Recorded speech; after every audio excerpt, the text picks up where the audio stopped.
Hello everyone, कैसे हो आप सब लोग। आई होप कि आप सभी बहुत अच्छे होंगे। तो आज की इस मच अवेटेड वीडियो में हम लोग यहाँ पे बात करेंगे अपने human values and professional ethics के 2 मार्क्स के इंपॉर्टेंट क्वेश्चंस एंड उनके सॉल्यूशंस के बारे में। अब देखिए, मुझे पता है अभी यहाँ पे यूनिट 5 हमारी नहीं अपलोड हो पाई है, जो कि आप लोगों को कल सुबह 10 बजे तक देखने को मिल जाएगी। तो आप लोग परेशान मत होइए, बस 2 पेज और बचे हुए हैं। यूनिट 5 ऑलमोस्ट कंप्लीट हो चुकी है, 2 पेज और हैं, उसको अभी कंप्लीट करके रात में ही वीडियो रिकॉर्ड करके सुबह आपके लिए वीडियो अपलोड कर दी जाएगी। बाकी अगर आप लोग रात में जगेंगे तो मुझे बताइएगा, देखते हैं। अगर नहीं होगा तो रात में 2-3 बजे अपलोड कर देंगे, बट देखते हैं, ठीक है। और अगर हम लोग यहाँ पे बात करें तो यहाँ पे देखिए 2 मार्क्स क्वेश्चन हमारे यूनिट वाइज होने वाले हैं, ठीक है। तो हर यूनिट वाइज आप लोग को इसमें सारे 2 मार्क्स के क्वेश्चन देखने को मिल जाएंगे। एंड देखिए, अगेन हर बार की तरह इस बार भी एक चीज़ कहनी है कि आप लोग इस पर पूरी तरीके से रिलाई नहीं हो सकते। इनसे आप लोग एक आइडिया ही लगा सकते हो। बाकी हो सकता है कि इसमें से बहुत सारे क्वेश्चन आप लोगों को देखने को मिल जाए, हो सकता है कि थोड़े से कम ही देखने को मिले, बट डेफिनेटली यहाँ पे लगभग इन्हीं सबसे जो है कह सकते हो 2 मार्क्स देखने को मिलेगा। बाकी इसमें कुछ इतना खास सब्जेक्ट है नहीं, थोड़ा सा वही जो मॉरल वैल्यूज़ वगैरह हैं उन्हीं के बारे में ये सब्जेक्ट है। और बाकी देखिए आप लोग थोड़ा सा, हाँ, नोट्स अगर हम लोग बात करें तो नोट्स आप लोग को सेम हमारी वेबसाइट imperfectpharmacy.in पर देखने को मिल जाएगी। Description box and comment box में लिंक है, वहाँ से आप लोग नोट्स इसकी डाउनलोड कर सकते हो। बाकी अगर हम लोग यहाँ पे बात करें तो देखिए, सबसे पहला आ जाता है हमारे यहाँ पे यूनिट 1।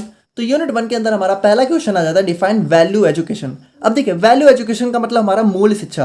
देखिए, इसका मतलब यहाँ पे ये कि वैल्यू एजुकेशन हमारी वो जरूरी कह सकते हो हमारे कह सकते हो टीचिंग होती है, वो शिक्षाएं होती हैं जो कि हमारा क्या होता है, इंडिविजुअल्स के बिहेवियर और डिसीजन मेकिंग को शेप करती हैं। यानी कि जब भी हम लोग यहाँ पे कोई भी डिसीजन मेकिंग करते हैं या फिर हमारा जो बिहेवियर होता है वो इन्हीं वैल्यू एजुकेशन के ऊपर डिपेंड करता है, ठीक है। वैल्यू एजुकेशन मतलब हमारा वही ट्रस्ट हो गया, वैल्यू हो गया, ठीक है, और सिंपैथी हो गया, और एक कंपैशन हो गया, है ना, तो अंडरस्टैंडिंग हो गई। ये सभी चीज़ें हमारी वैल्यू एजुकेशन के अंदर आ जाती हैं। तो इन्हीं से हमारा एक बिहेवियर शो होता है कि हम लोग किस तरह का बिहेवियर होता है हमारा, ठीक है, और हम किस तरह का डिसीजन लेते हैं। वो सभी चीज़ें हमारी वैल्यू एजुकेशन के ऊपर डिपेंड करती हैं। नाउ अगर हमारा नेक्स्ट क्वेश्चन आता है नीड ऑफ वैल्यू एजुकेशन, यानी कि वैल्यू एजुकेशन की क्या नीड है। तो देखिए, सबसे पहला नीड हमारा डिसीजन मेकिंग में आ जाता है। फिर हमारा जो है ये हमारे कैरेक्टर को बिल्ड करता है, हमारे रिलेशनशिप को इंप्रूव करता है, ठीक है। हमें लाइफ में जो है डिफरेंट डिफरेंट चैलेंजेस के लिए रेडी करता है और प्रमोट्स ऑफ हमें एक पीसफुल सोसाइटी सिखाता है, ठीक है। देखिए, वैल्यू एजुकेशन के अंदर हमारी जो भी वैल्यूज हैं वही आती हैं, जैसे ट्रस्ट हो गया, जो है कह सकते हो ट्रस्ट हो गया, ठीक है, हमारा लव हो गया, कंपैशन हो गया, और हमारा जो है अंडरस्टैंडिंग हो गई, और हमारा जो है कह सकते हो एक ग्रेटफुलनेस हो गई। ये सभी चीज़ें हमारी यहाँ पे वैल्यू एजुकेशन के अंदर आती हैं। तो ये सभी चीज़ें हमारे अंदर होंगी तो क्या होगा भाई, एक पीसफुल सोसाइटी प्रमोट होगी। डाइवर्सिटी मतलब कि जो है कह सकते हो दूसरे जो भी हमसे अलग हैं, ठीक है, हमसे अलग लोग हैं, कल्चर के लोग हैं, उनके लिए भी रिस्पेक्ट होगी हमारे अंदर। और प्रोडक्शन ऑफ इन्वायरमेंट, यानी कि इन्वायरमेंट को भी प्रोटेक्ट करेंगे, क्योंकि इन्वायरमेंट से ही हम हैं। तो वो चीज़ हमें नॉलेज होगी कि अगर नेचर ही नहीं रहा तो हम लोग कैसे सर्वाइव करेंगे, आसपास हमारे जो पेड़ पौधे ही नहीं रहे तो हम लोग कैसे हमारे लिए ऑक्सीजन कैसे बिल्ड होगी, ठीक है। तो वो सभी चीज़ें हम लोग समझेंगे तो अपने नेचर को भी प्रोटेक्ट करेंगे। उसके बाद यहाँ पे पर्सनल सक्सेस और हैप्पीनेस में भी ये बहुत ही मेजर रोल प्ले करती है। नाउ अगर हम लोग यहाँ पे बात करें what are the basic guidelines of value education, यानी कि देखिए, अगर हम लोग यहाँ पे वैल्यू एजुकेशन की बात कर रहे हैं तो उसकी कुछ बेसिक गाइडलाइंस क्या होनी चाहिए कि ये चीज़ हमारी वैल्यू एजुकेशन के अंदर होनी ही चाहिए। तो देखिए, सबसे पहला वैल्यू एजुकेशन हमारा यूनिवर्सल होना चाहिए। यानी कि देखिए, अगर कोई भी वैल्यू एजुकेशन के अंदर हमारी जितनी भी वैल्यूज है वो यूनिवर्सल होनी चाहिए। ऐसा ना हो कि जो है एक जगह तो वो काम कर रही है लेकिन दूसरी जगह उसका कोई वैल्यू ही नहीं है। जैसे एक वैल्यू की अगर हम लोग बात करें, ट्रस्ट हमारी एक वैल्यू आ जाती है। तो ट्रस्ट, देखिए भाई, ट्रस्ट तो हर जगह चाहिए होता है ना। ऐसा तो है नहीं कि ट्रस्ट हमारा कह सकते हो इंडिया में चाहिए और किसी कंट्री में हो तो नहीं चाहिए, या फिर कह सकते हो किसी पर्टिकुलर यूपी में चाहिए और एमपी में नहीं चाहिए, ठीक है, मुंबई में नहीं चाहिए। ऐसा थोड़ी है, हर जगह चाहिए होता है। इसी तरीके से मतलब ये यूनिवर्सल हर जगह होना चाहिए। रैशनल मतलब कि देखिए, ये लॉजिकल होना चाहिए। मतलब ऐसा ना हो कि ये अंधविश्वास पे बेस हो, या फिर नेचुरल और वेरीफाइबल, यानी कि देखिए ये नेचुरल होना चाहिए और अगर हमें इसको वेरीफाई करना है तो हम लोग यहाँ पे इसको वेरीफाई कर सकें। उसके बाद देखिए हार्मनी मतलब कि ये जो भी वैल्यूज हैं वो एक हार्मनी को प्रमोट करनी चाहिए, ठीक है, कि सब में कह सकते हो एक समता हो, ठीक है, सभी एक मत पे राजी हो जाएं, एग्री कर जाएं, तो एक हार्मनी होनी चाहिए। और ऑल इनकम्पेसिंग, यानी कि देखिए ये सभी को लेकर चलनी चाहिए, है ना, सभी को इंक्लूड करना चाहिए। ऐसा नहीं हो कि ये किसी पार्टिकुलर रिलीजन के लिए या फिर पार्टिकुलर किसी पर्सन के लिए हो, पार्टिकुलर कंट्री के लिए हो, ऐसा ना हो, सभी के लिए, पूरे वर्ल्ड के लिए हमारा होना चाहिए। और उसके बाद अगर हम लोग यहाँ पे बात करें कंटेंट ऑफ वैल्यू एजुकेशन के बारे में, तो देखिए कंटेंट का मतलब कि इसके अंदर क्या क्या जो है कह सकते हो कंटेंट होना चाहिए। तो देखिए, ये थोड़ा सा डिटेल टॉपिक है, इसको आप लोग यहाँ पे हमारे नोट्स में देख सकते हो। बाकी अगर शॉर्ट में हम लोग समझे तो इसके अंदर देखिए पर्सनल वैल्यूज होनी चाहिए, फैमिली के अंदर जो जो वैल्यूज हैं वो होनी चाहिए, सोशल वैल्यूज होनी चाहिए, इन्वायरमेंटल वैल्यूज, यूनिवर्सल वैल्यूज, ये सभी चीज़ें इसके अंदर हमें देखने को मिलनी चाहिए। नाउ नेक्स्ट हमारा आता है what is the process of value education, यानी कि देखिए, अगर हमें जो है कि मान लो किसी को वैल्यू एजुकेशन सिखानी है तो क्या प्रोसेस होनी चाहिए। देखिए सबसे पहला हो जाता है सेल्फ एक्सप्लोरेशन, यानी कि किसी को वैल्यू एजुकेशन अगर सीखनी है तो सबसे पहले उसको सेल्फ एक्सप्लोरेशन करना चाहिए, खुद को जानना चाहिए। फिर क्रिटिकल थिंकिंग डेवलप करनी चाहिए, यानी कि क्वेश्चनिंग एक माइंड होना चाहिए, ठीक है, हर एक चीज़ को क्वेश्चन करने वाला माइंड होना चाहिए। और फिर एक्सपीरियंशियल लर्निंग, यानी कि देखिए उसको अपने एक्सपीरियंस से जो है कह सकते हो चीज़ों को लर्न करना चाहिए। और उसके बाद मॉडलिंग एंड मेंटरशिप, यानी कि देखिए इसमें यहाँ पे कुछ उसको अच्छे रोल मॉडल चूज करने चाहिए जो कि उसको अच्छे से मेंटर कर सके, है ना। तो ये सारी चीज़ें हमारी प्रोसेस हो जाती हैं वैल्यू एजुकेशन की। ना अगर हम लोग यहाँ पे बात करें कंटेंट एंड प्रोसेस, देखिए तो प्रोसेस तो देखिए हम लोगों ने देखा ही, बाकी अब हम लोग यहाँ पे बात करते हैं सेल्फ एक्सप्लोरेशन के बारे में। यानी कि देखिए जो हमारा पहला टॉपिक था यहाँ पे सेल्फ एक्सप्लोरेशन, तो इस सेल्फ एक्सप्लोरेशन के लिए क्या क्या कंटेंट होना चाहिए और क्या प्रोसेस होती है सेल्फ एक्सप्लोर करने की, खुद को जानने की क्या प्रोसेस होती है और क्या इसके अंदर कंटेंट होता है। तो देखिए कंटेंट की बात करो सबसे पहले कि हमें ये जानना चाहिए कि what is my desire and goal, यानी कि मेरा क्या डिजायर है, मैं एक्चुअल में हम क्या चाहते हैं, ठीक है। जिसको भी जानना है सेल्फ एक्सप्लोर करना है तो उसको अपने आप से क्वेश्चन करना चाहिए कि मैं कौन हूँ, मैं क्या चाहता हूँ, ठीक है, what do I really want, यानी कि मैं एक्चुअल में क्या चाहता हूँ, क्या चीज़ मुझे खुशी देती है, what is my programme for fulfilling the desire. और देखिए जो भी आपकी इच्छाएं हैं, ठीक है, मान लीजिए आप बहुत कुछ चाहते हो लेकिन उसको फुलफिल करने के लिए आपका प्रोग्राम क्या है, यानी कि आप किस तरीके से उसमें काम करते हो, ठीक है, तो वो भी हमारा प्रोग्राम होना चाहिए, प्लान क्या है। और what should be my actions to actualise the above, यानी कि देखिए पहली बात आप लोगों ने जाना कि आपकी डिजायर क्या है, फिर आप लोगों ने जाना कि आप लोगों ने उसके लिए प्लान क्या बनाया, और प्लान के बाद आप उस पर एक्शन कैसे लेने वाले हो, वो सभी चीज़ें हमारी कंटेंट के अंदर आ जाती हैं ना। प्रोसेस की बात करें तो देखिए प्रोसेस की सबसे पहला हमारा बीइंग द कीन ऑब्जर्वर, यानी कि देखिए कीन मतलब कि उत्सुक, यानी कि देखिए आप लोग को एक उत्सुक होना चाहिए हर एक चीज़ के लिए, ठीक है, कि कुछ भी आप देख रहे हो तो उसके लिए आप एक एक्साइटेड हो कि उसको जानने में एक्साइटेड हो। उसके बाद focusing on solution rather than, और प्रॉब्लम्स की बजाय आप सोल्यूशन पे ज़्यादा फोकस करते हो, और स्ट्रॉन्ग इमोशंस को चूज करते हो, ठीक है, मतलब कि जो है अपने कह सकते हो एक स्ट्रॉन्ग बिलीव रखते हो चीज़ों पे। और उसके बाद आइडेंटिफाइंग द कोर वैल्यूज, यानी कि और आपकी जो कोर वैल्यूज है, ठीक है, और बिलीफ है, उनको आप यहाँ पे आइडेंटिफाई करते हो कि मतलब देखिए जो भी आपकी कोर वैल्यूज हैं वो सही है कि नहीं है ना। कभी कभी क्या होता है कि हम लोग ऐसी कोर वैल्यूज डेवलप कर लेते हैं जो कि हमारी नहीं होती, समाज की दी हुई होती हैं, तो उन पे भी हमें जानना है, ठीक है, सेल्फ एक्सप्लोर करना है कि वो सही है कि बस जो है सब मानते आ रहे हैं तो मैं भी मानता आ रहा हूँ। तो वो सभी चीज़ें हमें यहाँ पे देखनी होती हैं। नाउ नेक्स्ट क्वेश्चन हमारा यहाँ पे आता है define the term natural acceptance. अब देखिए नेचुरल एक्सेप्टेंस का मतलब है कि कोई चीज़ अगर आप लोग यहाँ पे बिल्कुल नेचुरली एक्सेप्ट कर रहे हो अनकंडीशनली, यानी कि वहाँ पे आप लोग को कोई भी रीजनिंग नहीं चाहिए, वहाँ पे आप लोग को कोई कारण नहीं चाहिए, आप लोग के अंदर से ही कोई चीज़ जब आ रही है तो वो हो जाता है नेचुरल एक्सेप्टेंस।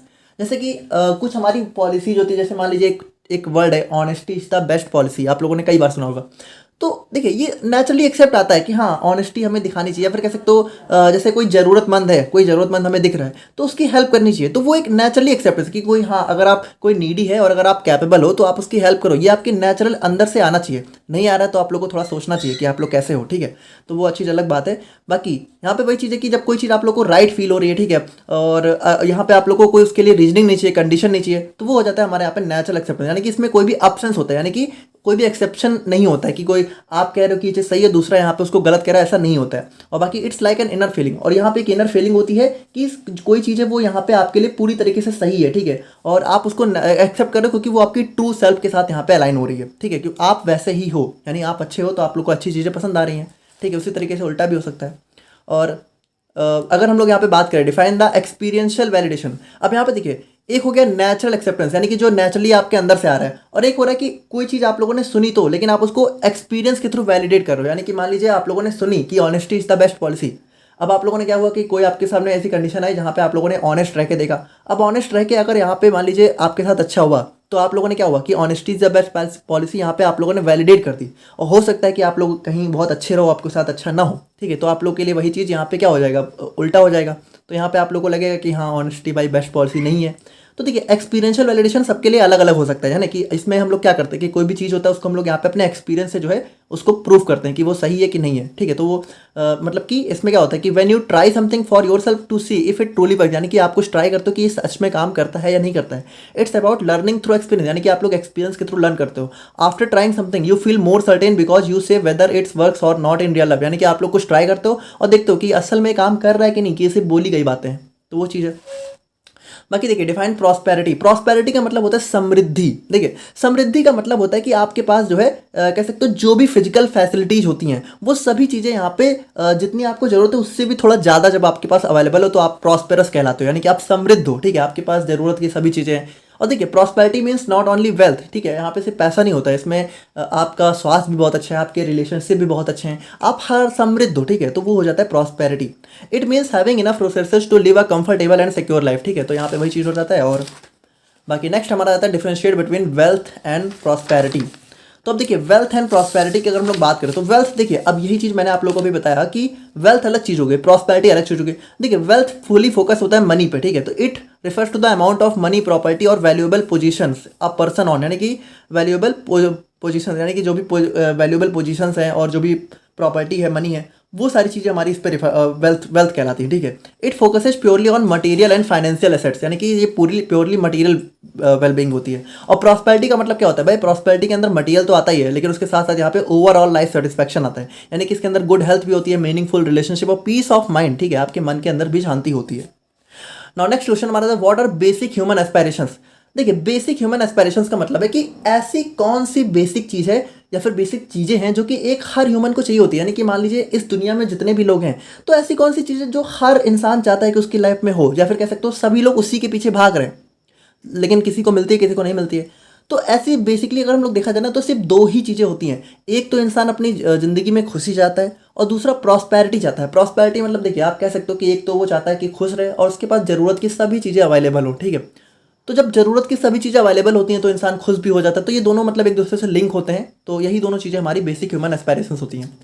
नाउ अगर हम लोग यहाँ पे बात करें तो नेक्स्ट क्वेश्चन है कि what are the basic requirement to fulfil basic human aspiration, यानी कि देखिए ये हैप्पीनेस और प्रॉस्पेरिटी को अगर हमें पाना है जिंदगी में तो हमें क्या क्या चीज़ें करनी होंगी, क्या रिक्वायरमेंट है उसके लिए।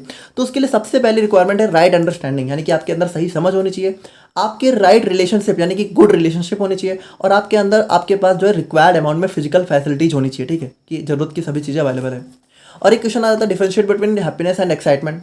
अब देखिए हैप्पीनेस क्या होता है भाई, हैप्पीनेस एक काम स्टेट होती है। हैप्पीनेस मतलब ऐसा नहीं कि हैप्पीनेस कोई हैप्पी है तो वो हंसता ही रह रहा है, वो खुश है, ठीक है, वो अंदर से एक काम होता है और उसके अंदर ये लास्टिंग फीलिंग है, यानी कि ये काफ़ी लंबे टाइम तक चलने वाली फीलिंग है, ठीक है, हैप्पीनेस उसको बोलते हैं।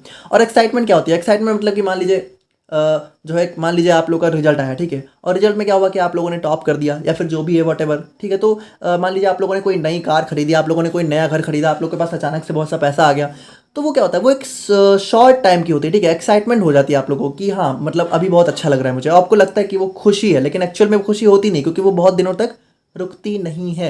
ऐसा ही हर चीज़ में होता है, ठीक है। कोई कभी कभी कुछ लोगों से हम अपनी खुशी को जोड़ लेते हैं कि कोई इंसान हमारी लाइफ में आता है तो हमें लगता है कि हम बहुत खुश हो रहे हैं, बट एक्चुअल में वो सारी चीज़ें एक्साइटमेंट होती है, ठीक है, जो कि शॉर्ट बस्ट होता है। और ये कब होता है, जब यहाँ पे हमारी लाइफ में कुछ नया हो रहा हो या फिर कुछ अनएक्सपेक्टेड हो रहा हो, जो आप लोगों ने सोचा ना हो ऐसा हो जाए, तो वो सारी चीज़ें हमारी एक्साइटमेंट हमें प्रोवाइड करती हैं। देखिए happiness stage longer while excitement comes and goes quickly, ठीक है, तो वही चीज़ है कि हैप्पीनेस लॉन्ग टाइम तक रुकती है, एक्साइटमेंट होती है चली जाती है। नाउ नेक्स्ट क्वेश्चन हमारा आता है differentiate between 4 time S double S double D and S P D D. तो यहाँ पे देखिए अगर हम लोग यहाँ पे बात करें तो इसका मतलब देखिए ये हमारे कुछ शॉर्ट फॉर्म है जिनका फुल फॉर्म होता है, जैसे एस पी डी डी का फुल फॉर्म होता है साधन विहीन दुखी दरिद्र। देखिए ध्यान समझिए, इसमें नाम में ही दिखा हुआ है कि साधन विहीन दुखी दरिद्र, यानी कि देखिए ये हमारे वो लोग होते हैं जिनके पास ना तो फिजिकल फैसिलिटी होती है और ना तो वो खुश होते हैं, ठीक है भाई, ना उनके पास फिजिकल फैसिलिटी भी नहीं है और वो खुश भी नहीं है, ठीक है। फिर एक हमारा आता है एस एस डी डी, यानी कि देखिए साधन संपन्न दुखी दरिद्र, यानी कि देखिए इनके पास क्या है कि इनके पास फिजिकल फैसिलिटीज तो बहुत है, यानी कि इनके पास पैसा भी है सब कुछ है, लेकिन फिर भी ये खुश नहीं है, अनहैप्पी है, ठीक है। और फिर आ जाता है एस एस एस एस, यानी कि साधन संपन्न सुखी समृद्ध, यानी कि इनके अंदर इनके पास जो है फिजिकल फैसिलिटीज भी हैं और यहाँ पे ये हैप्पी हैं और प्रॉस्पेरस भी हैं, ठीक है। तो ये सबसे बेस्ट होता है और हमें यहाँ पे ट्राई करना चाहिए कि हम लोग यहाँ पे एस पी डी डी और एस एस डी डी से एस एस एस एस में आ सकें, ठीक है। नाउ नेक्स्ट क्वेश्चन हमारा यहाँ पे आता है differentiate between ethics and values. अब देखिए एथिक्स क्या होते हैं, एथिक्स मतलब कि देखिए एथिक्स मतलब ऐसी चीज़ें होती हैं जो कि हमारे सोसाइटी ने सही और गलत बता रखी होती हैं, ठीक है। तो देखिए और हमसे एक्सपेक्ट करते हैं कि हम उसे फॉलो करें। अब यहाँ पे ये कोई रूल्स भी नहीं होते, लेकिन हाँ एथिक्स होते हैं कि आपके कि मतलब देखिए दूसरों के साथ एक अच्छा रहना ही चाहिए, बड़े लोगों का सम्मान करना चाहिए, ये सारे एक एथिक्स होते हैं, ठीक है, कि सोसाइटी हमसे एक्सपेक्ट करते हैं कि आप किसी बड़े लोगों के पास जा रहे हो तो आप उनका एक सम्मान कर रहे हो, तो वो सारी चीज़ें होती हैं एथिक्स। अब नहीं भी करोगे तो कोई ऐसा नहीं कि आप लोगों को कोई सज़ा हो जाएगी। और वैल्यूज क्या होती है, देखिए वैल्यूज यहाँ पे हमारे पर्सनल बिलीव्स होते हैं, यानी कि यह हम लोग अंदर से क्या वैल्यू रखते हैं, ठीक है, और क्या हमारे लिए सही है और क्या मीनिंगफुल है। देखिए एथिक्स हमारा क्या होता है, एथिक्स हमारा बिहेवियर गाइड करता है कि हम लोग किस तरीके से बिहेव करें, और वैल्यूज हमारे जो है कह सकते हो हमारी चॉइसेज और हमारी प्रियोरिटीज़ को यहाँ पे शेप करती हैं कि हमारी लाइफ में क्या चॉइस होनी चाहिए, क्या हमारी प्रियोरिटी होनी चाहिए, उन सबको हमारी वैल्यू डिफाइन करती है। तो ये थे हमारे यहाँ पे यूनिट 1 के 2 मार्क्स। एंड अब हम लोग बात करते हैं यूनिट 2 के 2 मार्क्स क्वेश्चंस के बारे में। तो यूनिट 2 में सबसे पहला क्वेश्चन आता है differentiate between self and body. तो देखिए सेल्फ एंड बॉडी का मतलब यहाँ पे क्या है, सेल्फ, देखिए सेल्फ का मतलब यहाँ पे आई, और बॉडी मतलब जो हमारी बॉडी है। तो ऐसे आप ऐसे आत्मा और शरीर ऐसा समझ लीजिए, ठीक है। आप लोगों ने सुना होगा कि भाई आत्मा अलग चीज़ है, शरीर अलग चीज़ है। तो देखिए सेल्फ का मतलब क्या होता है, सेल्फ का मतलब वही हमारी आत्मा, सूल हो गई, माइंड यानी कि हमारा जो मन हो गया, और हमारी ईगो जो हम लोग अपने आप को समझते हैं, जो मैं करते हैं, ठीक है। और ये हमारा सेल्फ का मतलब होता है refers to one's consciousness, identity, thoughts, emotions and sense of existence. और यहाँ पे देखिए ये मैं ही होता है, ये आत्मा ही होती है जिसको यहाँ पे एग्जिस्टेंस की फील होती है कि हाँ जो एग्जिस्ट है वो मैं कर रहा है, ठीक है। क्योंकि बॉडी क्या होता है भाई, बॉडी तो जो है आप जब सेल्फ नहीं रहता तो बॉडी अपने आप खत्म हो जाती है। बाकी देखिए बॉडी क्या होता है, body refers to the physical structure including bones, muscles, organs हैं। और बॉडी मतलब कि जो बाहरी आपका एक स्ट्रक्चर होता है वो हमारी बॉडी हो जाता है। नाउ नेक्स्ट आ जाता है distinguish between need of self and body. अब देखिए जैसा कि हम लोगों ने देखा कि सेल्फ और बॉडी क्या है, दो अलग अलग चीज़ें हैं। तो यहाँ पे इन दोनों की नीड भी अलग अलग होती हैं। जैसे सेल्फ क्या होता है भाई, सेल्फ को चाहिए होता है सुख, ठीक है। नीड ऑफ सेल्फ इज सुख, यानी कि सेल्फ को चाहिए हैप्पीनेस, और नीड ऑफ बॉडी सुविधा, और बॉडी को चाहिए सुविधा। तो देखिए सुख क्या होता है, sukh refers to a holistic and encompassing state of mind that creates inner harmony. यानी कि देखिए सुख का मतलब होता है कि आप एक हॉलिस्टिक मतलब कि कह सकते हो सबको लेके चलने वाली, और एक इनकम्पेसिंग स्टेट होती है जहाँ पे हमें एक इनर हार्मनी फील होती है, ठीक है, कि हमें लग रहा है कि हाँ सभी के साथ हमें एक अच्छा फील हो रहा है, ठीक है, सभी को लेके चल रहे हैं। और सुविधा का मतलब क्या होता है भाई, सुविधा स्टैंड्स फॉर लुकिंग, सुविधा का मतलब सिंपल सी बात है जो फिजिकल कंफर्ट्स होते हैं, मटेरियल एस्पेक्ट होते हैं, जिनकी वजह से हमारी लाइफ इजी और कन्वीनियंट हो जाती है। तो वो सारी चीज़ें हमारी, तो देखिए सुविधा चाहिए बॉडी को और हैप्पीनेस चाहिए सेल्फ को। अब यहाँ पे देखिए जो हमारा सेल्फ और बॉडी है, ठीक है, तो हम लोगों ने देखा कि सेल्फ और बॉडी दो अलग अलग चीज़ें हैं। तो अब इन दो सेल्फ और बॉडी में जो एक्टिविटीज़ है ना, ये भी थोड़ा अलग अलग टाइप की होती हैं। यानी कुछ ऐसी चीज़ें होती हैं जो कि सिर्फ सेल्फ के साथ होती हैं, कुछ ऐसी चीज़ें जो सिर्फ बॉडी के साथ होती हैं, और कुछ ऐसी चीज़ें जिनमें दोनों का इन्वॉल्वमेंट होता है। तो देखिए सबसे पहले हम लोग बात करते हैं ऐसी एक्टिविटी के बारे में जिसमें सेल्फ और बॉडी दोनों चाहिए होता है। अब जैसे देखिए यहाँ पे मान लीजिए आप लोग कुछ खा रहे हो, तो खाने में क्या होता है भाई, खाने में ऐसा थोड़ी किसी बॉडी का इन्वॉल्वमेंट है। आप लोग जब तक आपका मन नहीं करेगा तब तक थोड़ी खाओगे। तो इसमें क्या होता है, इसमें हमारा सेल्फ भी चाहिए होता है, बॉडी भी चाहिए होती है। भाई वॉक मतलब जब आप लोग चल रहे हो, तो जब तक आप लोग चाहोगे नहीं तब तक आप लोग थोड़ी चलोगे। तो यहाँ पे भी हमारा वॉकिंग, रनिंग मतलब आप लोग जब चाहोगे तभी दौड़ोगे। लेकिन हाँ दौड़ने के लिए आपकी बॉडी का भी इन्वॉल्वमेंट होना जरूरी है। स्टडी में देखिए, स्टडी में भी आप लोग का जो है मन जब लगेगा तभी आप लोग यहाँ पे पढ़ोगे, और पढ़ने के लिए क्या होगा, हमें माइंड को कंसंट्रेट करना पड़ेगा। तो इसमें सभी चीज़ों में हमारे यहाँ पे सेल्फ और बॉडी, स्मेलिंग हो गया, किसी चीज़ को स्मेल करना, तो जब तक आप लोग नहीं चाहोगे तब तक स्मेल थोड़ी करोगे, और स्मेल करोगे तो आप लोग को यहाँ पे अपना नोज का इस्तेमाल करना पड़ेगा। तो इसमें सेल्फ और बॉडी दोनों का इन्वॉल्वमेंट होता है। नाउ अगर हम लोग फोर्थ हम लोग यहाँ पे बात करें तो यहाँ पे आ जाता है ऐसी एक्टिविटी जो कि सिर्फ सेल्फ में चलती हैं, यानी इसमें बॉडी का कोई रोल नहीं होता है। तो देखिए जब भी आप लोग यहाँ पे कुछ सोच रहे होते हैं तो उसमें आपकी बॉडी का कोई रोल नहीं होता है, ना आपकी बॉडी कोई मूवमेंट कर रही होती है। तो सोच रहे हो, कुछ इमेजिन कर रहे हो, कुछ ड्रीम कर रहे हो, कुछ एनालाइज कर रहे हो, कुछ अंडरस्टैंड कर रहे हो, इन सभी चीज़ों में हमारा सिर्फ सेल्फ इन्वॉल्व होता है। और अगर हम लोग बात करें ऐसी एक्टिविटी जो कि सिर्फ बॉडी में इन्वॉल्व होती हैं, इसमें सेल्फ का कोई कंट्रोल नहीं होता है। तो भाई जो आप लोग सांस ले रहे हो, ठीक है, तो उसमें क्या सेल्फ का कोई कंट्रोल है क्या? आप लोग जो है देखिए सांस 30 सेकंड के लिए आप लोग रोक सकते हो, 1 मिनट के लिए रोक सकते हो, लेकिन क्या आप लोग यहाँ पे सांस को रोक सकते हो? नहीं रोक सकते हो। ये अच्छी बात है, रोक सकते होते तो बहुत दिक्कत भी हो जाती, ठीक है। डाइजेशन, भाई हमारी बॉडी में जो डाइजेशन चल रहा है, ठीक है, तो उसमें आपका थोड़ी कोई कंट्रोल है। आप लोग खाना खा रहे हो वो अपने आप हो रहा है। तो इसमें ये सारी हमारी ऐसी प्रोसेस हैं जिसमें सिर्फ बॉडी इन्वॉल्व है, ठीक है। ब्लड फ्लो हो गया, हार्ट बीट हो गया, तो ये सभी चीज़ें क्या हो रही है हमारी बॉडी में अपने आप हो रही है, इसमें हमारा कोई कंट्रोल नहीं है। और फिर नेक्स्ट आ जाता है डिफाइन संयम एंड स्वास्थ्य। तो यहाँ पे देखिए संयम क्या होता है भाई, संयम मतलब कि सेल्फ कंट्रोल, ठीक है। तो इस इंग्लिश में इसका मतलब ही होता है सेल्फ कंट्रोल, यानी कि देखिए अपने आप पे एक कह सकते हो अंकुश रखना, अपने आप को कंट्रोल रखना। तो ये हमारी एक फीलिंग ऑफ रिस्पॉन्सिबिलिटी होती है कि हम लोग यहाँ पे अपनी बॉडी को प्रोटेक्ट करें, ठीक है, उसका राइट यूटिलाइजेशन करें, उसका राइट यूज करें। सेल्फ कंट्रोल और संयम is the control of mind and it's desires, urges, emotions and delusions, ठीक है। तो यहाँ पे सेल्फ संयम का मतलब ये होता है कि खुद पे कंट्रोल रखना, अपनी इमोशंस पे, अपने डिजायर्स पे। और स्वास्थ्य का मतलब क्या है भाई? स्वास्थ्य का मतलब कि हमारी बॉडी की ऐसी कंडीशन जहाँ पे बॉडी का हर पार्ट यहाँ पे उसका फंक्शन परफॉर्म कर रहा है और सेल्फ के साथ हार्मनी में चल रहा है, ठीक है। ऐसा नहीं है कि सेल्फ कुछ और चाह रहा है, बॉडी कुछ और कर रही है, ठीक है। और स्वास्थ्य means to be established in oneself, यानी कि इसका मतलब ये होता है कि स्व मतलब सेल्फ और एस्थ्य मतलब स्टेब्लिश, ठीक है। तो इसका मतलब होता है कि अपने आप में स्टेब्लिश्ड होना, तो ये हमारा स्वास्थ्य हो गया। और उसके बाद हम लोग बात करें अपने डिफाइन एस्पेक्ट्स ऑफ संयम, यानी कि देखिए जो हमारा संयम है उसके लिए क्या क्या एस्पेक्ट होते हैं। अगर हमें सेल्फ कंट्रोल रखना है तो उसके लिए क्या चाहिए होगा, उसके लिए सबसे पहले विल पावर चाहिए, ठीक है, और फिर हमारा सेल्फ डिसिप्लिन चाहिए होता है। तो ये सारी चीज़ें हमारी रिक्वायर्ड होती है। और उसके बाद देखिए हाउ संयम इज इंपॉर्टेंट फॉर बॉडी, तो देखिए भाई बहुत इंपॉर्टेंट है। जब हम लोग यहाँ पे सेल्फ कंट्रोल रखेंगे, ठीक है, तो हम लोग अपनी ईटिंग हैबिट्स पे कंट्रोल रखेंगे, हम लोग अच्छे से नींद लेंगे, एक्सरसाइज करेंगे, जिसकी वजह से क्या होगा, हमारा डिजीज प्रिवेंट होगी और हम लोग यहाँ पे एक अच्छी लाइफ जी सकेंगे। जब संयम हमें रखते हैं तो हम लोग यहाँ पे अपनी हार्मफुल हैबिट्स को अवॉइड करते हैं, जैसे कि जंक फूड हो गया, तो हम लोग अच्छा खाना खाएंगे, ठीक है, स्ट्रेस को मैनेज करेंगे, अपनी बॉडी और माइंड को स्ट्रेंथ करेंगे, ठीक है। तो ये सारी हमारी चीज़ें जरूरी होती हैं, यानी कि देखिए संयम हमारी बॉडी के लिए बहुत जरूरी है। संयम और स्वास्थ्य दोनों आपस में इंटरकनेक्टेड होते हैं। और फिर हमारा आता है स्टेट प्री कंडीशन डिजायर और प्री कंडीशनिंग। देखिए प्री कंडीशनिंग का मतलब होता है कि कोई चीज़ जो हमारी पहले से ही हमारी, भाई देखिए एक चीज़ है कि लोग कहते हैं कि मतलब हम यहाँ पे इंडिपेंडेंट है, ठीक है, मेरी सोच मेरी है, बट ज़्यादातर लोगों की सोच ना उनकी खुद की नहीं होती है, क्योंकि वो उनके अंदर पहले से ही डाल रखी गई होती है। जैसे देखिए यहाँ पे एक एग्जाम्पल है कि जैसे देखिए कुछ लोग रिलीजन पे बहुत ज़्यादा लड़ाई करते हैं, ठीक है, बट क्या रिलीजन आपका मतलब देखिए क्या आपने इसको चूज़ किया है, मतलब देखिए अब मुझे इस पर ज़्यादा नहीं बोलना है, बट यहाँ पे आप समझिए कि कोई भी रिलीजन है आपका, वॉट एवर, हिंदू, मुस्लिम, सिख, ईसाई, वॉट एवर, ठीक है, तो क्या ये आपने चूज़ किया या फिर आप लोग को बर्थ से ही मिला हुआ है। जैसे मान लीजिए कोई एक एक्स रिलीजन है, ठीक है, अब वो अपने रिलीजन को लेके बहुत ज़्यादा प्राउड फील कर रहा है, फिर लड़ाई कर रहा है, तो मान लीजिए अगर यही एक्स बंदा वाई रिलीजन में पैदा हुआ होता तो क्या अभी भी वो एक्स रिलीजन के लिए लड़ रहा होता, तब वो वाई के लिए लड़ रहा होता, क्योंकि देखिए ये आपका खुद का नहीं था, ये आप लोग को जन्म से ही मिला हुआ है। तो उसी तरीके से हमारी कुछ प्री कंडीशनिंग डिजायर होते हैं। जैसे यूपी में मान लीजिए कोई, यूपी में आप लोग देखो तो गवर्नमेंट जॉब का बहुत ज़्यादा क्रेज है, ठीक है, वहीं पे अगर आप लोग मान लीजिए बैंगलोर वगैरह में हो, ठीक है, मुंबई वगैरह में हो, दिल्ली वगैरह में हो, तो वहाँ पे दिल्ली चलिए थोड़ा वहाँ भी है, तो कुछ हमें मेट्रो सिटीज़ है जहाँ पे इतना क्रेज नहीं है, ठीक है, वहाँ पे बिजनेस का ज़्यादा कल्चर है।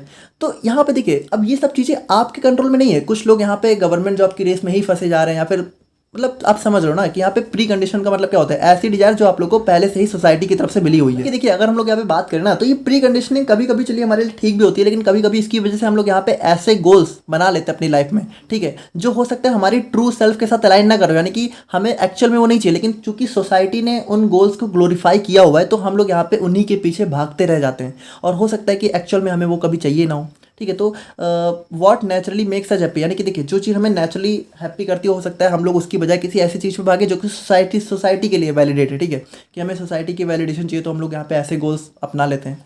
तो यही हो जाता है हमारे यहाँ पे प्री कंडीशनिंग। और अगर हम लोग यहाँ पे बात करें तो यहाँ पे ये हो गए हमारे 2 मार्क्स के important question of unit number 2। Now अब हम लोग बात करते हैं यहाँ पे यूनिट नंबर 3 के बारे में। तो यूनिट नंबर 3 में हमारा सबसे पहला क्वेश्चन आ जाता है, what is the foundational value of a relationship. देखिए फाउंडेशनल वैल्यू मतलब कि मान लीजिए ऐसी वैल्यू जो कि एक नींव होती है, ठीक है, फाउंडेशन मतलब नींव हो गया, यानी किसी रिश्ते में एक ऐसी कौन सी वैल्यू होती है जो कि उस रिश्ते की नींव होती है, अगर वही नहीं है तो कोई रिश्ता हो ही नहीं सकता। तो सिंपल सी बात है, वो फाउंडेशन वैल्यू हमारी होती है ट्रस्ट। भाई किसी रिश्ते में अगर भरोसा ही नहीं है, ट्रस्ट ही नहीं है, तो वो रिश्ता चल नहीं सकता, ठीक है। तो ये सबसे पहली बात नींव होती है किसी रिश्ते की। Trust is the one's belief, trust the belief and confidence that someone or something is real, honest and reliable. यानी कि देखिए ट्रस्ट क्या होता है कि आप लोग किसी पे भरोसा कर पा रहे हो कि हाँ वो रियल है, ठीक है, वो रिलायबल है, आप लोग के लिए हमेशा काम आएगा, ठीक है। तो ये सारी चीज़ें होती हैं। बाकी it allows people to feel safe and comfortable in relationship whether with family, friends और कलीग्स। तो यहाँ पे देखिए भाई ट्रस्ट की वजह से हम लोग क्या होता है, हम लोग यहाँ पे सेफ फील करते हैं। भाई हमें अपने दोस्त पे, हमें अपनी फैमिली पे, हमें अपने कलीग पे, इन सब पे जब भरोसा होता है तभी हम लोग यहाँ पे उनके साथ एक सेफ फील करते हैं, कंफर्टेबल फील करते हैं। तो ट्रस्ट सबसे ज़रूरी चीज़ है जो कि एक रिलेशनशिप में हमारी नींव होती है। नाउ नेक्स्ट हमारा था define the intention and competence. अब देखिए इंटेंशन और कॉम्पिटेंस का मतलब क्या होता है। देखिए इंटेंशन मतलब कि आप लोग समझो कि आपकी इंटेंशन क्या है, आप लोग करना क्या चाहते हो, और कॉम्पिटेंस मतलब होता है कि आप लोग की एबिलिटी क्या है उस चीज़ को करने की। यानी देखिए एक हो गया कि आप कुछ चाहते तो हो करना, लेकिन क्या आप लोग एक्चुअल में उसको कर सकते हो। जैसे मान लीजिए आप लोग को कभी कभी क्या होता है कि कुछ लोगों को कुछ नीडी पीपल दिखते हैं, ठीक है, कि उन्हें कुछ मतलब ज़रूरतमंद लोग दिखते हैं, अब वो उनकी मदद करना चाहते हैं, ये हो गया उनका इंटेंशन। अब हो सकता है कि वो करना भी ना चाहते हो, लेकिन अगर मान लीजिए करना चाहते हैं तो ये हो गया उनका इंटेंशन। लेकिन क्या वो कर सकते हैं, क्या उनकी कैपेबिलिटी है, क्या उनके पास पैसा है कि वो कर सके उनकी हेल्प, ठीक है, तो वो हो गया उनका कॉन्फिडेंस। तो देखिए जरूर नहीं है, हो सकता है आपके पास इंटेंशन हो पर कॉन्फिडेंस ना हो, ठीक है। तो देखिए अगर इंटेंशन और कॉन्फिडेंस साथ में होते हैं तो कोई चीज़ हम लोग अच्छे से कर पाते हैं। तो intention refers to person aim or plan to perform a specific action or achieve a particular outcome. Intention is what we strive for, यानी इंटेंशन का मतलब जिसके लिए हम ट्राई करते हैं, स्ट्राइव मतलब की कोशिश करते हैं। और कॉन्फिडेंस का मतलब होता है denotes the ability to do something well और इफेक्टिवली। और कॉन्फिडेंस का मतलब कि जो भी हमारी इंटेंशन है कि हम लोग उसको कर पा रहे हैं, वो हमारी एबिलिटी को डिफाइन करता है। It is the ability to fulfil our intention. बाकी देखिए अगर हम लोग बात करें डिफाइन द कंप्लीट वैल्यू, तो देखिए कंप्लीट वैल्यू क्या होती है। देखिए लव होती है हमारे यहाँ पे कंप्लीट वैल्यू, यानी कि देखिए लव में होता क्या है, हम लोग यहाँ पे अफेक्शन यानी कि एक लगाव की फीलिंग के साथ इसको शुरू करते हैं और यहाँ पे इसको हम लोग कंप्लीट करते हैं लव के साथ, और इसीलिए हम लोग यहाँ पे इसको कंप्लीट वैल्यू बोलते हैं। बाकी इसको थोड़ा सा आप लोग यहाँ पे हो सके तो डिटेल में देख लीजिएगा। ये सारा हमारा 7 मार्क्स 10 मार्क्स का क्वेश्चन है, 10 मार्क्स का, ये 7 मार्क्स तो आता नहीं है। लव इज नोन एज, और लव को ही हम लोग यहाँ पे कंप्लीट वैल्यू के नाम से जानते हैं। फिर हमारा आता है डिस्कस द रिस्पेक्ट। रिस्पेक्ट देखिए रिस्पेक्ट मतलब कि सिंपल सी बात है भाई, जो भी हम लोग सम्मान देते हैं, ठीक है। तो रिस्पेक्ट का मतलब होता है कि जब हम लोग यहाँ पे किसी की राइट वर्थ को, उसकी फीलिंग्स को, उसके ओपिनियन को जब हम लोग यहाँ पे अप्रिशिएट करते हैं, रिकॉग्नाइज करते हैं, तो ये हो जाता है रिस्पेक्ट हो जाता है, ठीक है। अब रिस्पेक्ट और डिफरेंशिएशन, इसमें क्या डिफरेंस होता है। देखिए डिफरेंशिएशन का मतलब होता है कि किसी को जो है किसी स्पेसिफिक, मतलब कि आप देखिए रिस्पेक्ट का मतलब है कि आप किसी पर्सन को जो है उसकी कोर वैल्यू पे जो है रिस्पेक्ट दे रहे हो, ठीक है, कि आप उसकी कह सकते हो वर्थ पे रिस्पेक्ट दे रहे हो, उसकी फीलिंग्स पे, उसके ओपिनियन पे। और डिफरेंशिएशन का मतलब है कि आप उसकी पोजीशन पे उसको जो है कह सकते हो रिस्पेक्ट दे रहे हो। देखिए दोनों में हम लोग क्या करते हैं, रिस्पेक्ट देते हैं। जैसे मान लीजिए कि कोई एक बहुत अच्छी पोजीशन पे है और आप लोग उसको कुछ ज़्यादा रिस्पेक्ट दे रहे हो, तो वहीं पे कोई बहुत खराब पोजीशन पे, मतलब खराब क्या होता है, खराब कोई पोजीशन नहीं होती है, पर मान लीजिए कोई थोड़ा सा लो पोजीशन पे, तो आप लोग उसको रिस्पेक्ट दे ही नहीं रहे हो, है ना। जैसे मान लीजिए कोई आईएएस ऑफिसर है तो आप लोग उसको बहुत रिस्पेक्ट दे रहे हो, कोई रिक्शे वाला है तो आप लोग उसके साथ तू मैं कर रहे हो, तो वो चीज़ हमारी यहाँ पे अच्छी नहीं होती है, ठीक है। हमें पर्सन की वर्थ और उसकी फीलिंग्स और उसके ओपिनियन पे हमें रिस्पेक्ट देना चाहिए, उसकी पोजीशन पे नहीं देना चाहिए। तो वो चीज़ हमारा हो जाता है रिस्पेक्ट और डिफरेंशिएशन। और फिर हमारा आता है डिफाइन द अफेक्शन। अफेक्शन मतलब हो जाता है लगाव। तो लगाव देखिए, लगाव का मतलब कि हम लोग किसी से जुड़े हुए हैं, ठीक है। Affection comes when we recognise that we both want to make each other happy and both of us are familiar. यानी कि देखिए भाई दो लोगों के बीच में लगाव का मतलब है कि दोनों एक दूसरे को खुश रखना चाहते हैं, ठीक है, और दोनों सिमिलर हैं, आपस में जुड़े हुए हैं, ठीक है। और affection is the recognition of feeling that other is related. और हमें लगाव कब होता है, जब कोई चीज़ हमें लगता है कि हाँ ये मेरी है, ठीक है। लगाव आपको तभी होता है जब आप लोग यहाँ पे उसको अपना फील करते हो। लगाव आपको अपने दोस्तों से होता है, अपने पेरेंट्स से होता है, अपने पार्टनर से होता है, ठीक है। केयर की बात करें, केयर क्या होता है भाई, केयर मतलब कि देखिए जब आप किसी से लगाव होता है तो आप उसकी केयर करते हो, ठीक है। तो लगाव होता है तब आप लोग केयर करते हो। तो केयर मतलब कि आप लोग यहाँ पे उसकी बॉडी को, उसकी फीलिंग्स को यहाँ पे प्रोटेक्ट करते हो, नर्चर करते हो, तो वो हमारा केयर हो जाता है। Care is the natural outcome of feeling of affection. यानी कि देखिए जब आपको किसी से लगाव होता है तो केयर भी उसके लिए आ जाती है। It involves action like helping others in need, listening to a friend और लुकिंग आफ्टर फैमिली मेम्बर। तो ये सारी चीज़ें हमारी केयर में आ जाती है। नाउ नेक्स्ट हमारा आता है डिफाइन द गाइडेंस। अब गाइडेंस देखिए क्या होता है। देखिए गाइडेंस का मतलब है कि भाई देखिए गाइडेंस मतलब कि जब हम लोग यहाँ पे किसी को गाइड करते हैं, अपने जानने वाले को, अपने से छोटों को, ठीक है, तो वो हमारा गाइडेंस होता है। यानी कि इसमें हम लोग यहाँ पे राइट अंडरस्टैंडिंग और फीलिंग डेवलप करते हैं अपने किसी रिलेटिव में या फिर अपने किसी जानने वाले में। It refers to the principle and advice that helps individual determine what is right and wrong, shaping their decision and action. यानी कि देखिए इसमें हम लोग ऐसे प्रिंसिपल और एडवाइस पे फोकस करते हैं जो कि किसी इंडिविजुअल को जो है हेल्प करती हैं कि वो क्या सही है क्या गलत है उसको चूज़ करने में, ठीक है, उनके डिसीजन को शेप करने में। तो ये सारी चीज़ें हमारी गाइडेंस के अंदर आ जाती हैं। फिर आता है रेवरेंस। रेवरेंस का मतलब होता है श्रद्धा। यानी कि देखिए रेवरेंस का मतलब होता है कि मान लीजिए कोई एक बंदा है, ठीक है, और उसके अंदर कोई एक्सेलेंस, उसके अंदर कोई स्किल है, वो पढ़ने में बहुत अच्छा है या फिर कह सकते हो वो उसने बहुत अच्छे अच्छे काम किए हैं, तो उसके प्रति जब आप लोग यहाँ पे एक रेवरेंस यानी श्रद्धा की फीलिंग रखते हो, उसके एक्सेलेंस को आप लोग एक्सेप्ट करते हो, तो वो हो जाता है reverence. Reverence means having deep respect and admiration for someone or something. यानी कि किसी के प्रति आप लोग जब डीप रिस्पेक्ट रखते हो, एडमायर करते हो उसको, तो वो हमारा रिस्पेक्ट आ जाता है। फिर आता है हमारे यहाँ पे ग्लोरी। देखिए ग्लोरी का मतलब यहाँ पे क्या हो जाता है, ग्लोरी का मतलब हो जाता है कि जब यहाँ पे क्या होता है कि देखिए रेवरेंस और ग्लोरी थोड़ा सा सिमिलर होता है। रेवरेंस में क्या होता है कि हम लोग यहाँ पे किसी के प्रति कुछ श्रद्धा रखते हैं, लेकिन यहाँ पे एक्चुअल में हम लोग यहाँ पे उसको कुछ रिवॉर्ड वगैरह नहीं देते हैं। लेकिन ग्लोरी क्या होता है कि ग्लोरी में हम लोग यहाँ पे किसी की स्किल या फिर उसके कह सकते हो अच्छे कामों को रिकॉग्नाइज तो करते ही हैं, लेकिन उसके साथ साथ उसको हम लोग यहाँ पे रिवॉर्ड भी देते हैं उसके, ठीक है। तो हम लोग यहाँ पे समवन रिसीव देयर अचीवमेंट, यानी कि उसकी ग्लोरी का मतलब होता है कि उसने क्या अचीवमेंट गेन करी है, कोई रिवॉर्ड पाया है, ठीक है, तो वो सारे हमारा ग्लोरी हो जाता है। और किसके प्रति, जब उसने कुछ यहाँ पे सोसाइटी में कंट्रीब्यूशन किया हो, कुछ अच्छा काम किया हो। It is about being honoured and celebrated for doing something good and inspiring. यानी कि किसी ने कुछ अच्छा किया और उसको यहाँ पे उसके प्रति जो है ऑनर्ड भी मिला, वो सेलिब्रेट किया गया, ठीक है, तो वो हमारा ग्लोरी आ जाता है। देखिए ग्रेटिट्यूड का सिंपल सा मतलब है कि जब भी आपके लिए किसी ने कुछ अच्छा किया हो, ठीक है, और आप इसके प्रति थैंकफुल फील करते हो, कृतज्ञ फील करते हो, तो वो हमारा ग्रेटिट्यूड हो जाता है। और इसमें हम लोग यहाँ पे छोटी बड़ी हर चीज़ को यहाँ पे रिकॉग्नाइज करते हैं, उसको वैल्यू करते हैं, ठीक है। नाउ नेक्स्ट क्वेश्चन की हम लोग यहाँ पे बात करते आ जाता है meaning of justice in human relationship. तो भाई देखिए जस्टिस का मतलब हो गया न्याय। अब देखिए यहाँ पे न्याय मतलब कोई कोर्ट वाला न्याय नहीं है, मतलब एक ह्यूमन रिलेशनशिप में जस्टिस कैसे रिक्वायर्ड होती है। तो देखिए जस्टिस का मतलब है कि हर, जैसे कोई भी रिलेशनशिप है तो उसमें सभी, जैसे मान लीजिए 2 लोग का है, 5 लोग का है, तो सबकी नीड यहाँ पे फुलफिल हो रही हो, ठीक है, सबकी नीड फेयरली मीट हो रही हो। इन ह्यूमन रिलेशनशिप न्याय means making sure there is proper understanding. देखिए न्याय का मतलब होता है कि सभी के बीच में प्रॉपर अंडरस्टैंडिंग है, ठीक है, और एक फेयरनेस है एक्शन में, ठीक है, और यहाँ पे सभी जो है इक्वली सेटिस्फाइड है। तो ये सही, यही चीज़ें हमारी हो जाती हैं जस्टिस इन ह्यूमन रिलेशनशिप।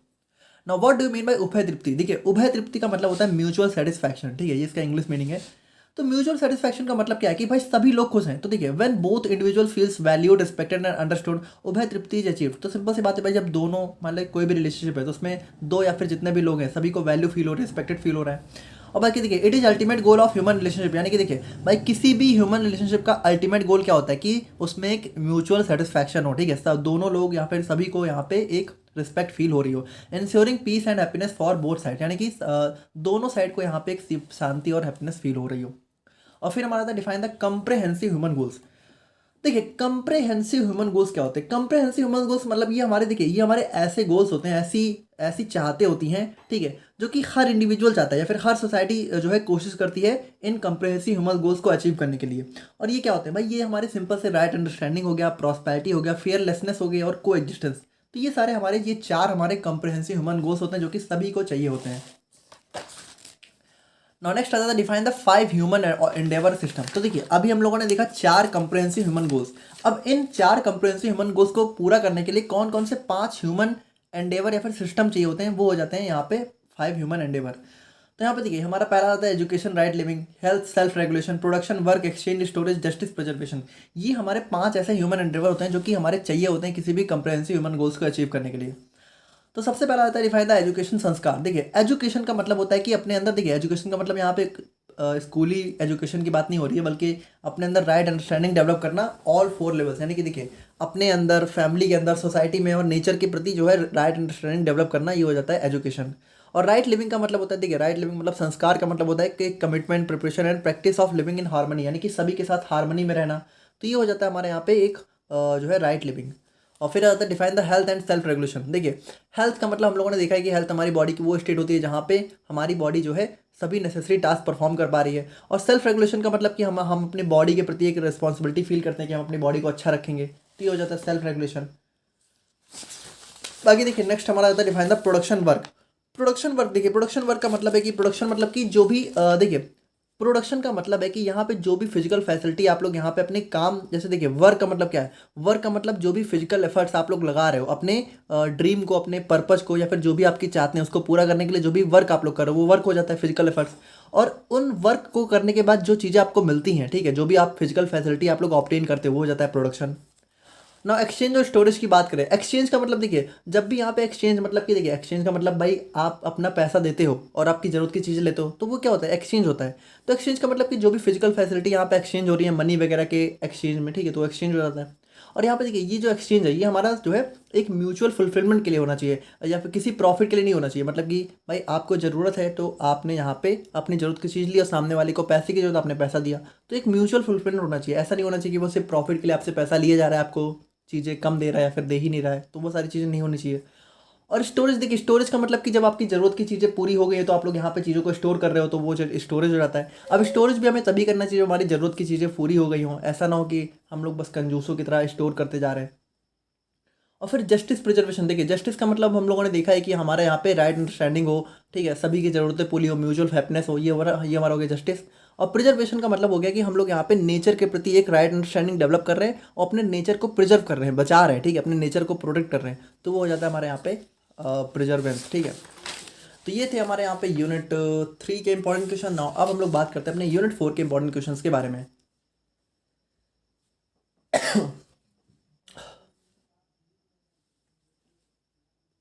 तो बात करें हम लोग यहाँ पे यूनिट 4 के इंपॉर्टेंट क्वेश्चंस के बारे में, तो सबसे पहला आता है define the 4 orders of nature. तो यहाँ पे देखिए नेचर के 4 ऑर्डर क्या क्या होते हैं। 4 ऑर्डर का मतलब कह सकते हो नेचर में क्या कौन सी ऐसी 4 चीज़ें हैं जो कि सभी, मतलब कि नेचर की सारी, यानी हमारे आसपास जितनी भी चीज़ें हैं उनको हम लोग किन 4 चीज़ों में बांट सकते हैं। तो पहला हो गया मटेरियल ऑर्डर, दूसरा हो गया प्लांट ऑर्डर, थर्ड हो गया एनिमल ऑर्डर, फोर्थ हो गया ह्यूमन ऑर्डर।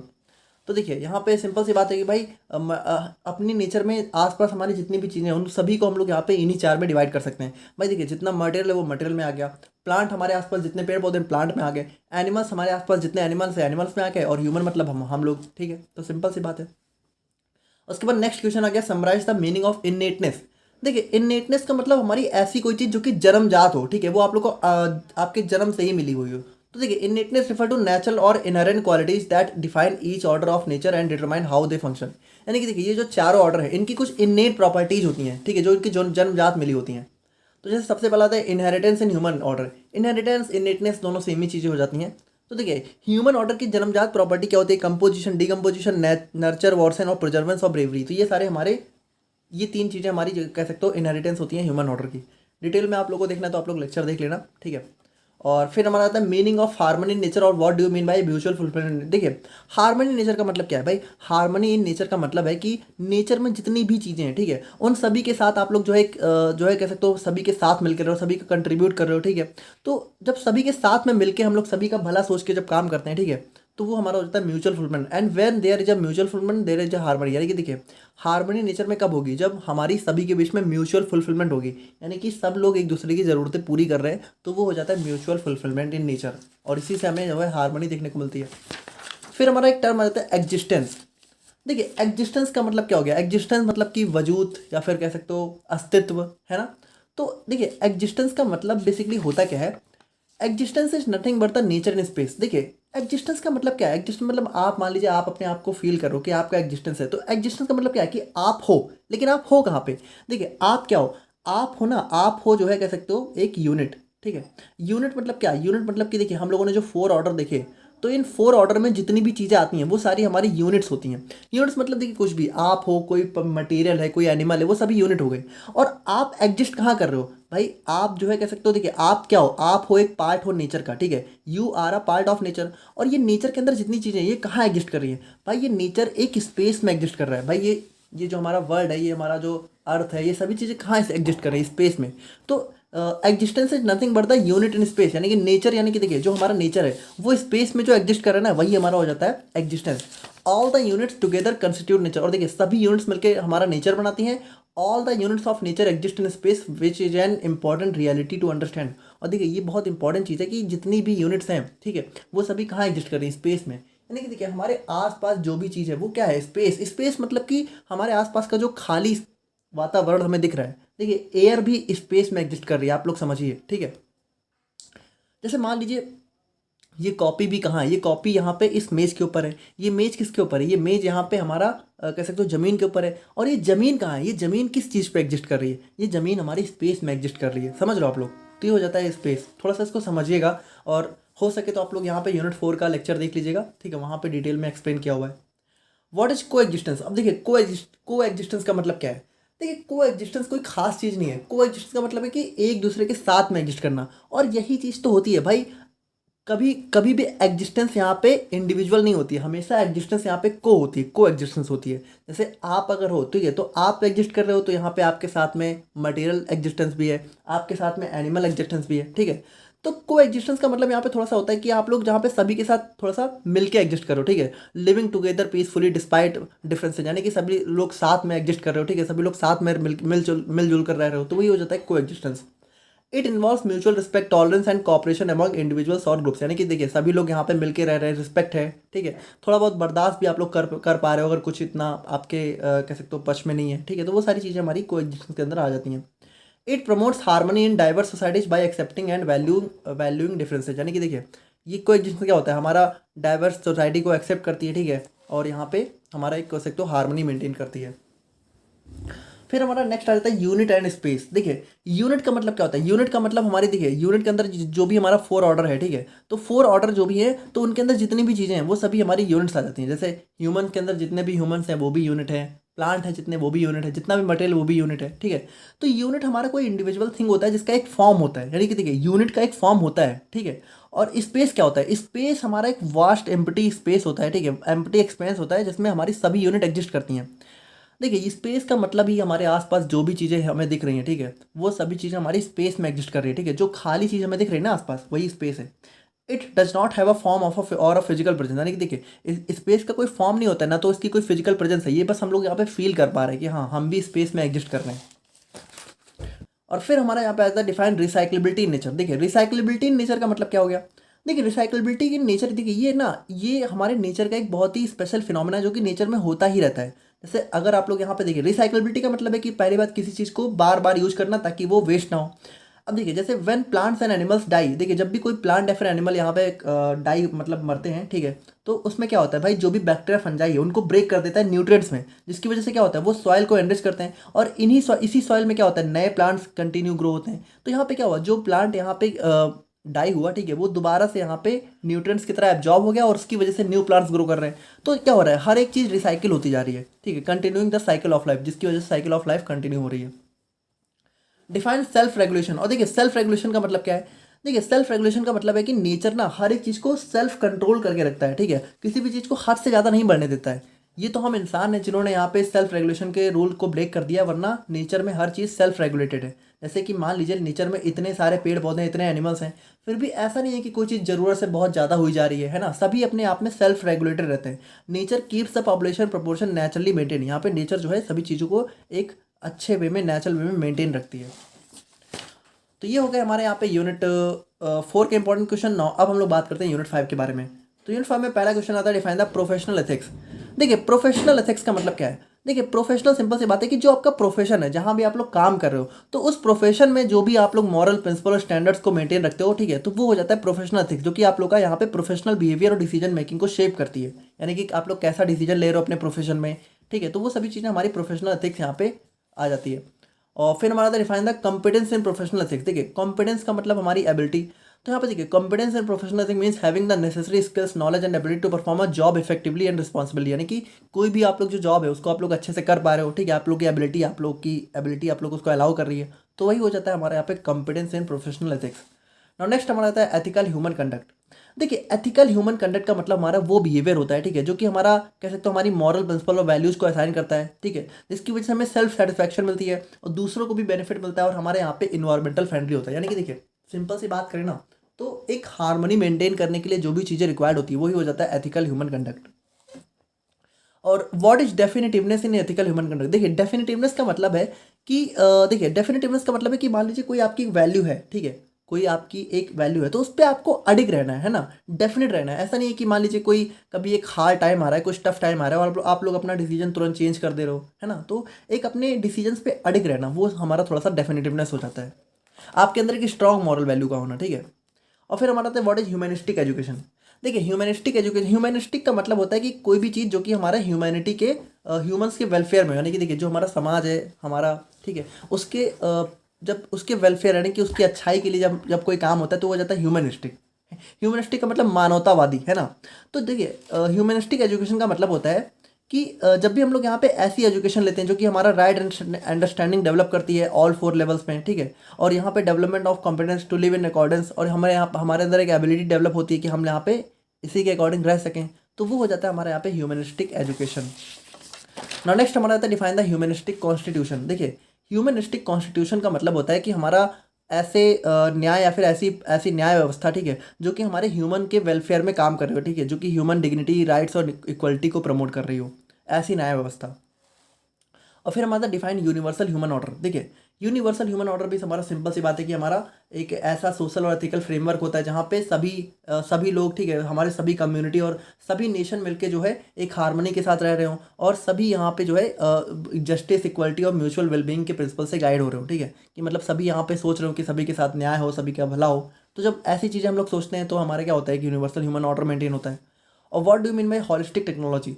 देखिए हॉलिस्टिक टेक्नोलॉजी का मतलब है कि जब हम लोग यहाँ पे टेक्नोलॉजी का यूज जो है सिर्फ अपना प्रॉफिट बनाने में नहीं, बल्कि ऐसी चीज़ों में करते हैं जो कि हमारे पीपल, सोसाइटी और नेचर के लिए जो है हेल्पफुल होती है, तो वो हो जाता है हमारे यहाँ पे हॉलिस्टिक टेक्नोलॉजी। तो ये थे हमारे यहाँ पे human values and professional ethics के 2 मार्क्स के important questions and their solution. I hope कि आपको चीज़ें समझ में आई होंगी। बाकी कैसा लगा आप लोग को वीडियो, आप लोग मुझे कमेंट करके जरूर बताइएगा। नोट्स आप लोग को www.imperfectpharmacy.in पर देखने को मिल जाएगी। तो मिलते हैं हम लोग यहाँ पे नेक्स्ट वीडियो में, तब तक के लिए थैंक यू सो मच।